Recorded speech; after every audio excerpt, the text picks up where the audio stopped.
Comment, soi-disant, le Créateur va être là, tu vas ressentir l'amour, mais tu vas toujours demeurer dans ton péché. Tu continues toujours à pécher, à mentir, à voler, à insulter, à être aigri, à envier les autres. Il ne peut pas te délivrer. N'est-il pas écrit dans vos Bibles que si le Fils vous libère, vous délivre, vous allez réellement être libre?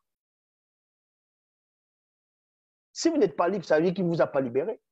Et si vous ne vous a pas libéré, c'est qu'on ne parlait pas de ce Fils-là. Je comprenais.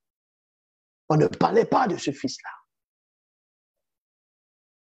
Il y a des tintins, des soi-disant qui se disent pasteurs. Ils viennent dans les plateaux télé, ils viennent raconter des hérésies. Ah, nous sommes des hommes, un homme, ça peut pécher. Ah, un homme, ça peut mentir, ça peut insulter, même si c'est un homme de Dieu. N'est-il pas écrit dans vos propres torchons que les enfants de Dieu ne pêchent pas, ne pratiquent pas le péché, parce que la semence de Dieu demeure en eux?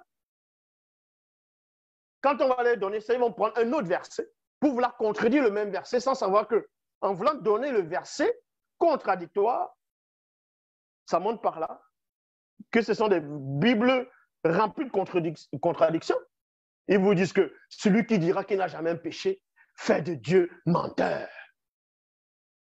Sache que ta même Bible dit, et le même personnage qui a écrit cela, selon les Bibles classiques, dit que les enfants de Dieu ne pêchent pas, ne pratiquent pas le péché. Ils ne peuvent même pas pécher parce que la semence de Dieu demeure en eux. C'est-à-dire que dès que tu étais délivré, si soi-disant le Fils t'a libéré, tu seras réellement libre.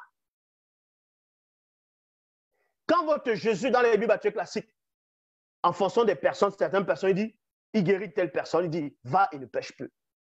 Tu vas me dire que cette personne continue à pécher. Ça veut dire qu'il a vraiment délivré. Il a affranchi. Si donc le Fils vous a affranchi, vous serez réellement libre. Les enfants de Dieu ne pêchent pas. C'est écrit dans vos Bibles. Ils ne peuvent même pas pécher parce que la semence de Dieu demande. Donc, toi qui continues à pécher, quelle est la semence qui est en toi? Vous allez venir expliquer quoi à qui? Hein?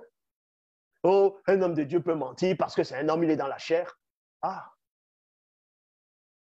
Un homme de Dieu peut mentir parce que c'est un homme, il est dans la chair. Voilà les arguments qu'on vient vous pondre. Donc, vous n'avez plus le Saint-Esprit qui peut vous empêcher de ne pas mentir, de ne pas insulter, de ne pas voler, escroquer, dire des gros mots, avoir des mauvaises pensées. Vous ne connaissez même pas c'est quoi la sanctification. C'est normal, parce que vous êtes tous dans le faux.